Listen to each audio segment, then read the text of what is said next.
미래를 되게 알고 싶어 합니다. 미래를 알면 나쁜 일들을 피해갈 수 있잖아요. 그리고 좋은 일이 있으면 그것을 취할 수도 있고요. 그래서 수많은 사람들이 예언을 하는 사람들을 찾아다니고 점집을 찾아다닙니다. 뭐 경선이나 대선이 되면, 총선되면 정치인들이 그렇게 점집을 많이 간다고 합니다. 그리고 심지어 우리 예수 믿는 사람들도 점집을 그렇게 많이 찾아다닌다고 한다는 이야기를 제가 들었습니다. 좀 안타까운 일인데, 그렇게 우리는 미래를 알고 싶어 합니다. 그런데 우리는 미래를 알기 위해서 우리 예수 믿는 사람들은 그렇게 쫓아다닐 필요가 없습니다. 왜냐하면 하나님께서는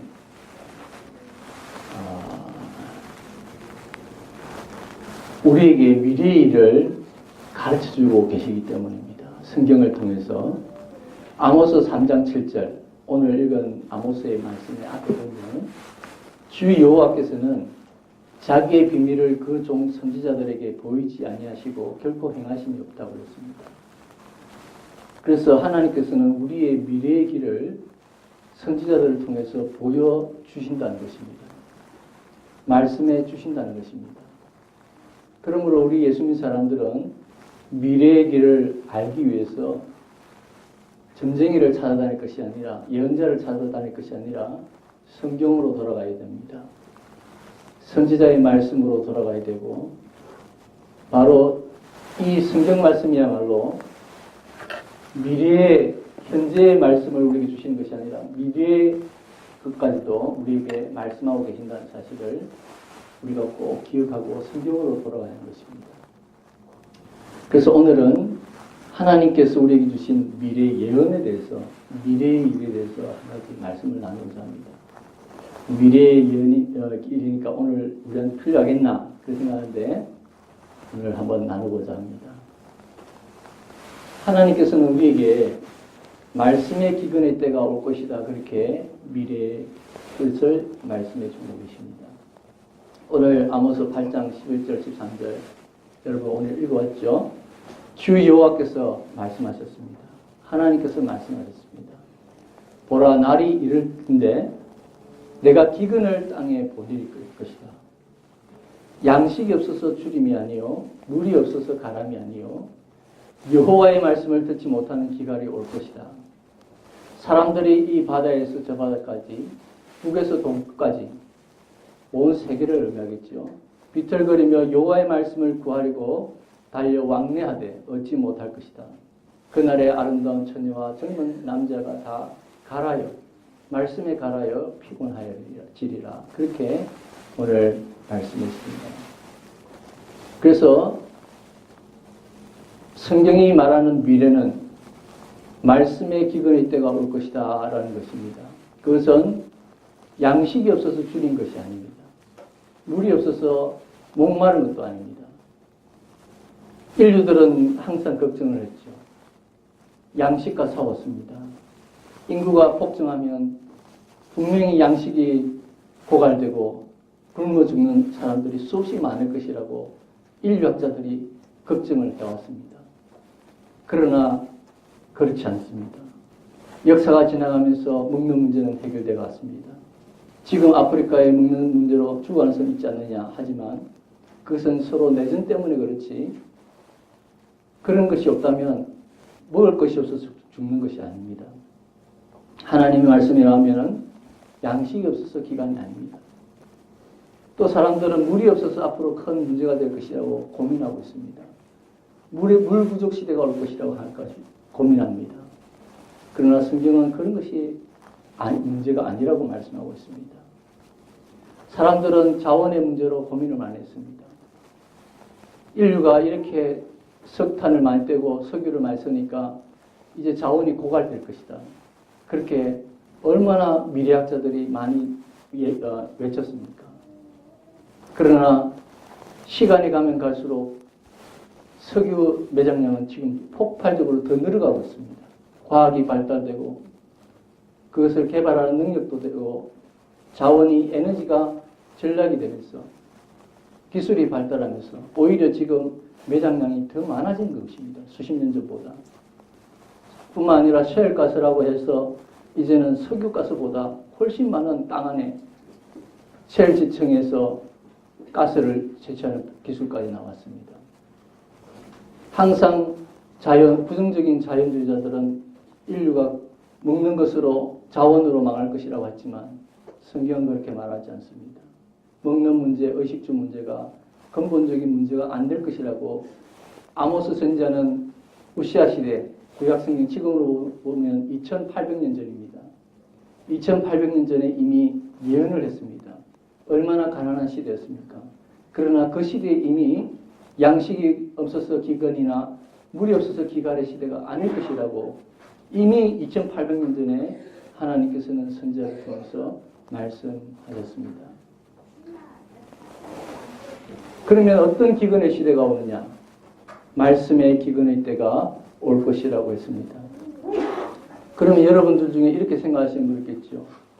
왜 말씀의 기근의 때가 오느냐? 지금 성경이 세계 언어로 다 번역되고 있고 책자로도 다 널리 전파되고 있고 지금 텔레비 틀으면 기독교 방송에서 설교가 막 홍수처럼 쏟아지고 있는데 아무 때나 인터넷 클릭하면 목사님들의 설교를 성경 해석을 얼마든지 들어주는데 무슨 말씀의 기근의 때가 올 것이냐. 그것을 동의 못하시는 분도 있을 것입니다. 그러나 여러분 이런 말이 있습니다. 홍수의 시대의 때에 생수를 더 구하기 힘들다라는 말이 있습니다. 말씀의 홍수가 정보의 홍수가 지금 시대를 살아가고 있지만 그러나 더욱더 말씀 생수의 그 말씀을 구하기 힘든 시대가 될 것이라는 것을 우리는 예측할 수가 있는 것입니다. 그것은 이 시대뿐만 아니라 초대교회도 마찬가지였습니다. 많은 사람들이 다른 복음을 쫓아다녔습니다. 다른 복음을 전했습니다. 사도 바울이 이상이 이긴다고 했습니다. 그리스도의 은혜로 너희가 부르신 이를 이렇게 속히 떠나서 복음을 받아들인 너희가 속히 떠나서 다른 복음 쫓는 것을 내가 이상히 이긴다고 했습니다. 수많은 다른 복음이 전해졌고 그들이 미혹을 했습니다. 이단들이 판을 쳤습니다. 기독교 역사를 보면 이단이 판을 쳤습니다. 초대교회도 그랬습니다. 사도 바울은 피 맺힌 외침을 합니다. 다른 복음은 없나니 다만 어떤 사람들이 너희를 요란케 하여 그리스도의 복음을 변하게 하려 다른 복음을 전해서 그리스도의 참 복음을 흐트러뜨리고 교란시키려고 하는 것이다 그랬습니다.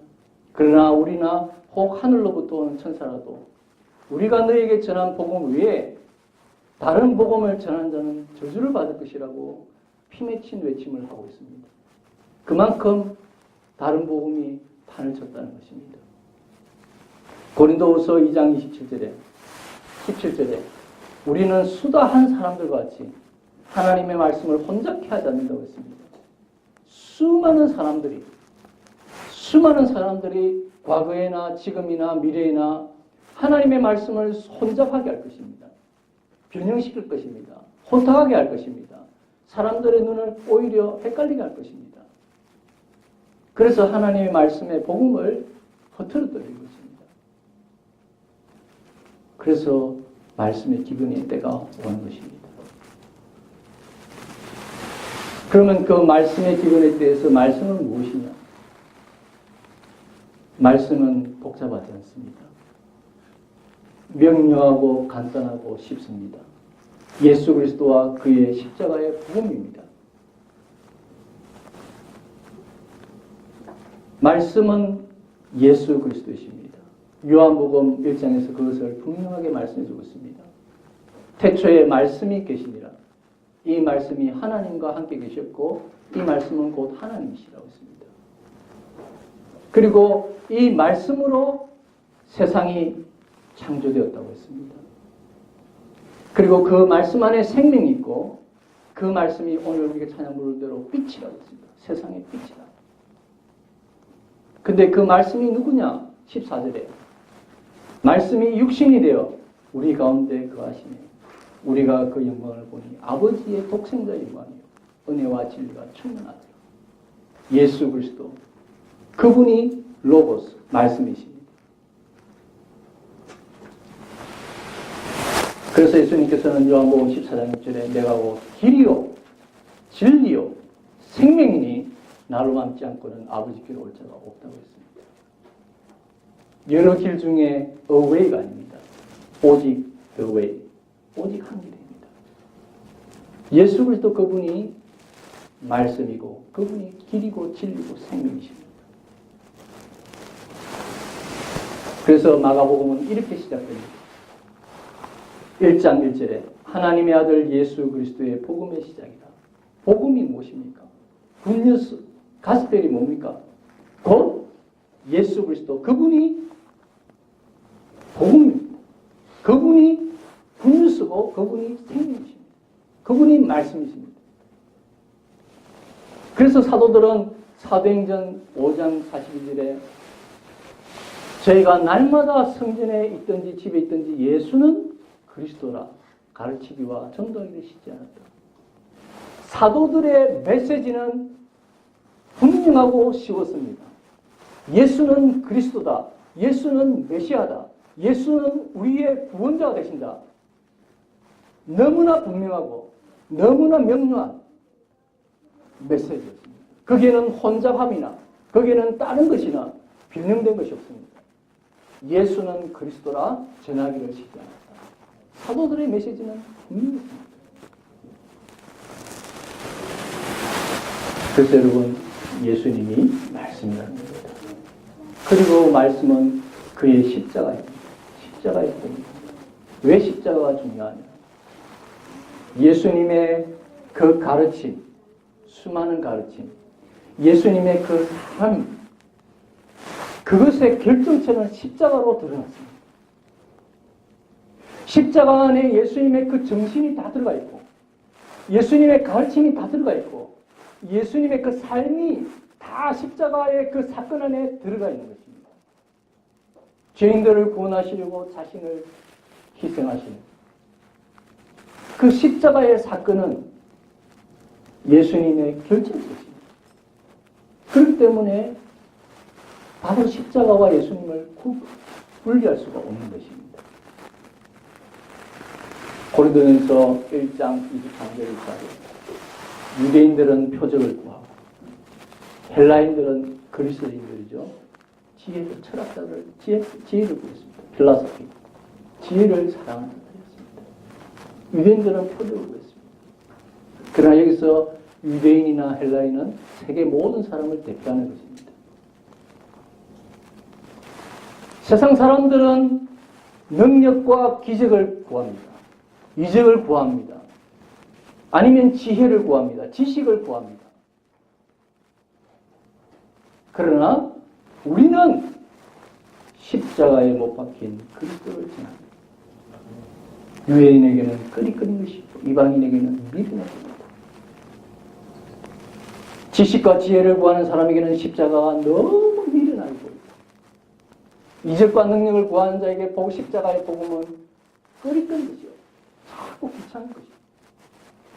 힘들게 하는 것이요.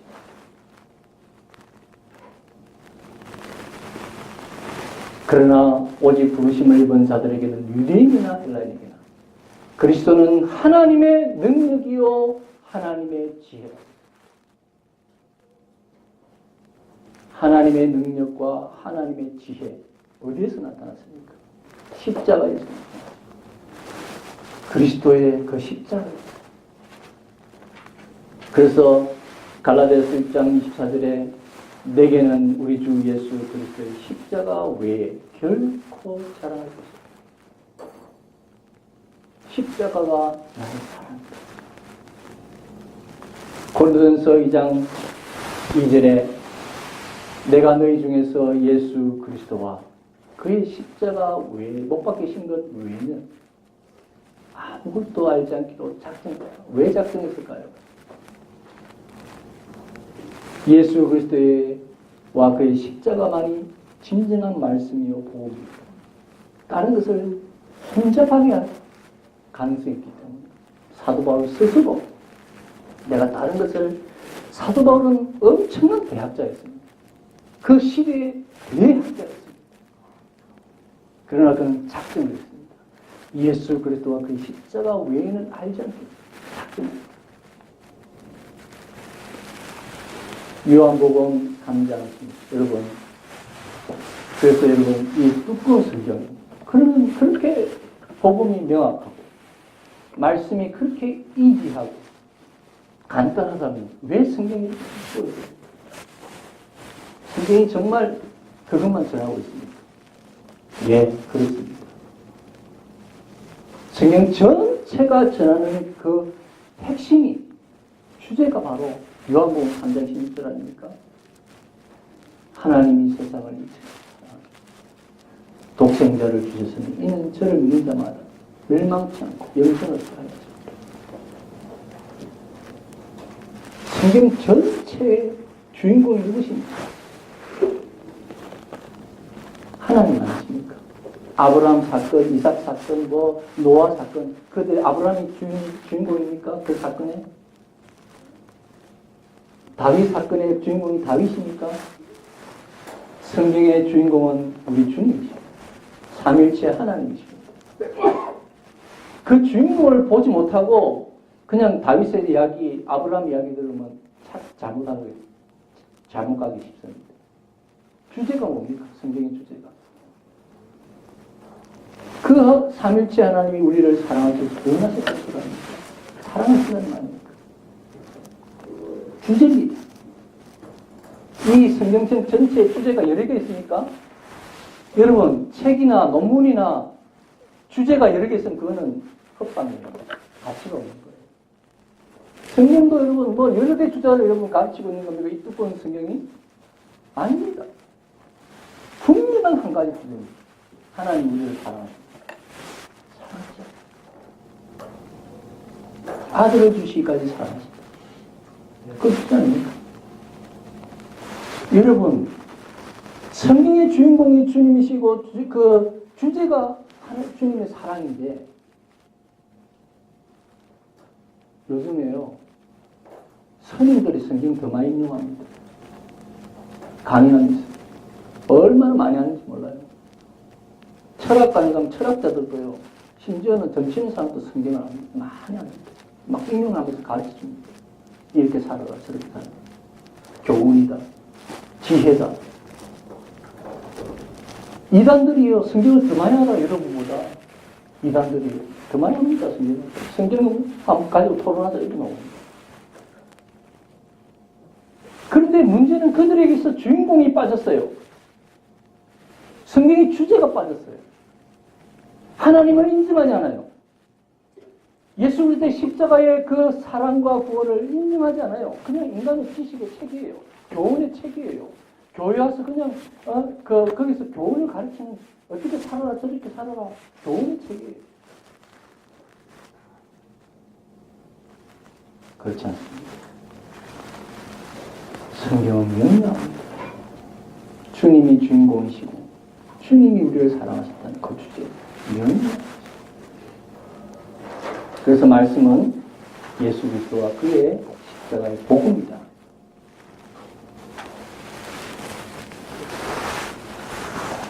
그래서 여러분 우리는 말씀의 기근의 때를 준비해야 되는데 요셉처럼 준비를 해야 됩니다.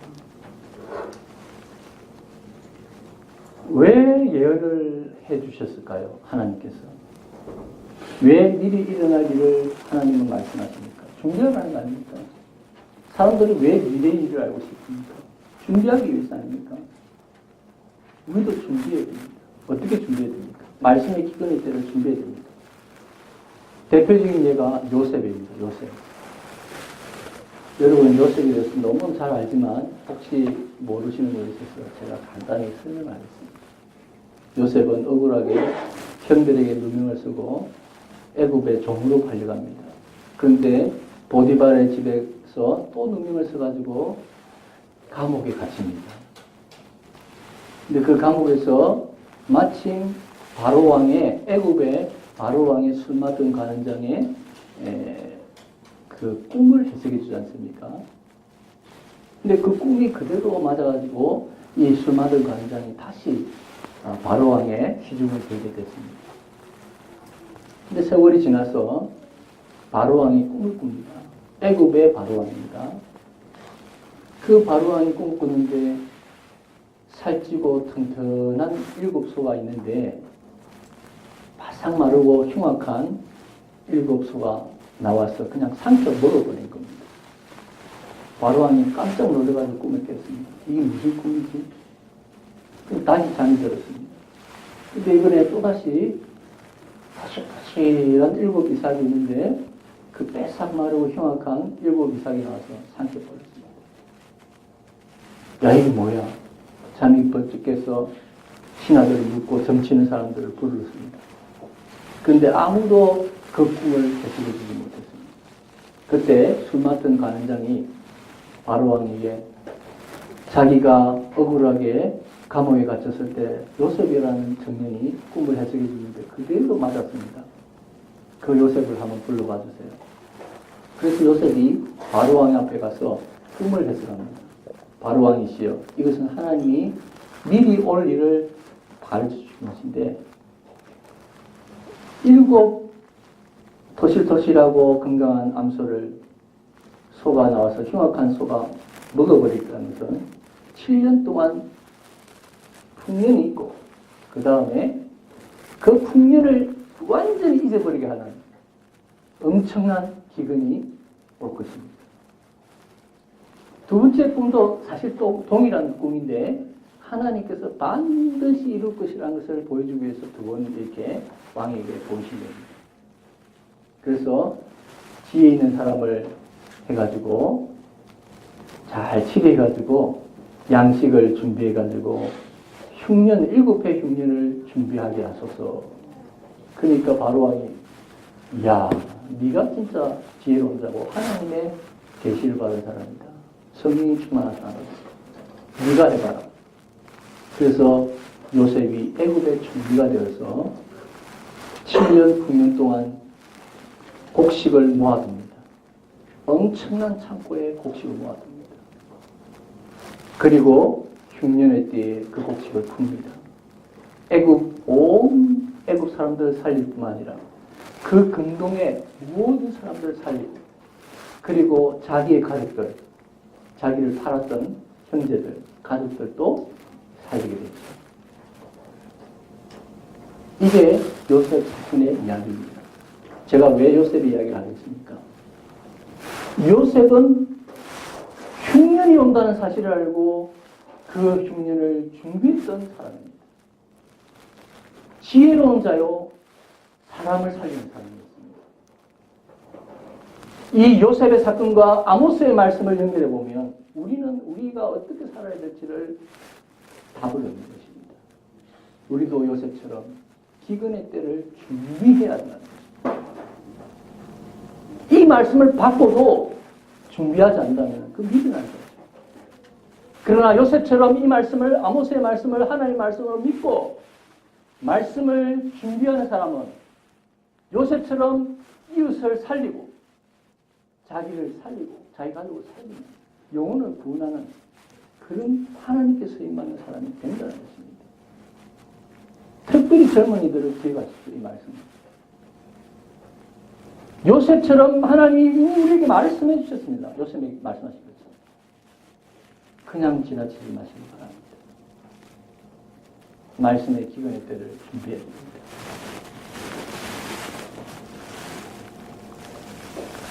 말씀을 저장함으로 기근의 때를 준비했습니다. 요셉은 어떻게 준비했습니까? 저장했습니다. 말씀의 기근의 때를 저장했습니다. 그래서 기근의 때를 준비했습니다. 여러분, 복음이 그렇게 간단하고 명료하고 쉬운데 무슨 말씀을 저장할 게 있을까요? 예? 뭐 복음 전하면 되는 거 아니에요? 예수 그리스도 그 십자가. 그 명료한 복음인데 뭐 저장할 게 있나요? 여러분, 그 간단하고 명료한 복음을 전하기 위해서 이렇게 두꺼운 성경이 기록되어 있습니다.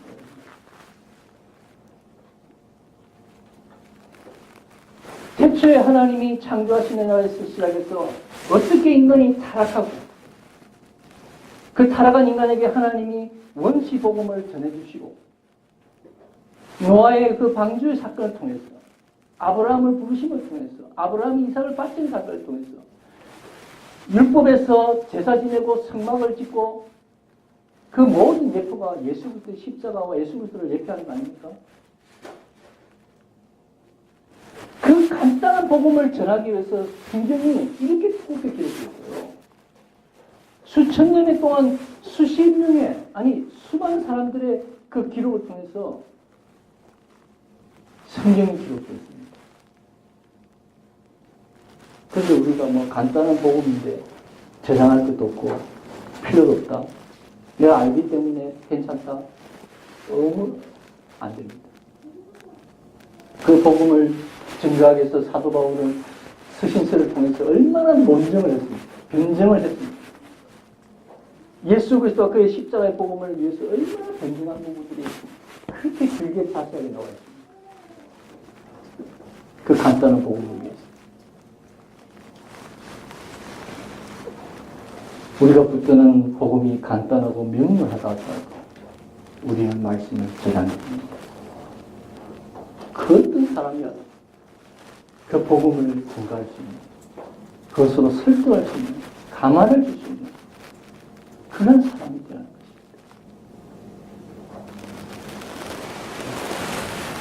것입니다. 여기서 저장한다는 말이 중요합니다. 저장한다는 말이 중요합니다.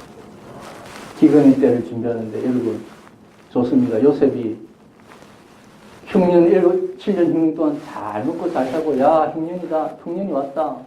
다 섞어냈으면 여러분 그 흉년을 준비할 수 있었겠습니까? 여러분이 돈이 많이 있다고 해서 돈이 풍풍 쓰면 돈이 남들 통장에 돈이 있습니까? 여러분이 날마다 성경을 통해서 좋습니다. 뭐 성경 읽고 깨달으니까 합시다. 저장하지 않으면 나중에 저축이 되어 있습니까? 중요한 건 저장하는 거예요. 말씀으로 저장하나요? 여러분 저수지가 있으면요, 저수지에 물이 가득 차 있으면 흉년이 오고 기근이 와도 그 저수지에서 농부는 물을 끌어다가 농사를 지을 수가 있습니다. 걱정하지 않습니다. 그러나 저장이 되어 있지 않는 흐르는 시냇물만 있다면 흉년의 때에 그 농부는 농사를 지을 수가 없는 것입니다. 그렇게 저수지에 저축하듯이 말씀을 저축이 되어 있어야 됩니다. 어떻게 말씀 저축합니까? 고민해 보시기 바랍니다. 제가 사실은 다음에 오늘 설교 연기를 위해서 다음 달에 제가 이걸 어떻게 말씀을 저장하는지에 대해서 말씀을 나누고자 합니다. 여러분도 고민해 보세요. 말씀을 저장하는 게 뭘까? 저장을 해야 흉년을 준비하는 거예요. 하나님의 말씀을 준비하는 게 어떻게 저장합니까?